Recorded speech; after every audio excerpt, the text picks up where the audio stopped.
Di era digital yang serba praktis, pelayanan yang diberikan pemerintah juga harus berubah. Hadirnya Mall Pelayanan Publik atau yang disingkat dengan MPP adalah solusi untuk kemudahan perizinan.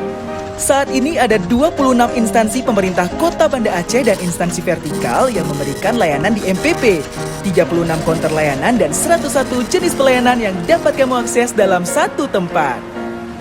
Dan tentunya akan terus berkembang di tahun berikutnya.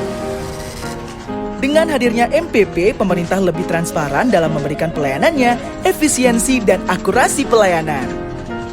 Kenyamanan dan fleksibilitas pelayanan memberikan nilai Ease of Doing Business atau EODB di Indonesia, serta mengubah pola pikir ekosektoral antar institusi menjadi kerja bersama agar selalu fokus dan komitmen untuk memberikan layanan terbaiknya bagi masyarakat.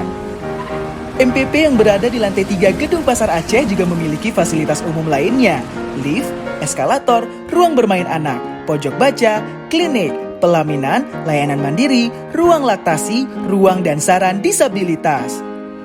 Parkir basement dan rooftop yang cukup luas, kafe dengan ragam kuliner, serta banyak fasilitas lainnya yang ditawarkan. Setahun MPP berjalan sejak soft launching 3 Desember 2019 lalu oleh Deputi Pelayanan Publik dan Wali Kota Banda Aceh Haji Aminullah Usman, MPP telah memberikan layanan kepada 45.000 warga kota dan dikunjungi banyak oleh kabupaten kota di seluruh Indonesia. Dan saat ini Kemenpan RB menjadikan MPP Kota Banda Aceh sebagai rujukan untuk wilayah Sumatera. Aminullah Usman juga berkomitmen untuk terus meningkatkan layanan dan fasilitas MPP demi kepuasan warga dalam pengurusan perizinan di Kota Banda Aceh. Untuk info, kritik dan saran, follow Instagramnya di @mpp_kota Banda Aceh. Ayo ke Mall Pelayanan Publik Kota Banda Aceh, urus perizinanmu dengan cepat, praktis, dan menyenangkan.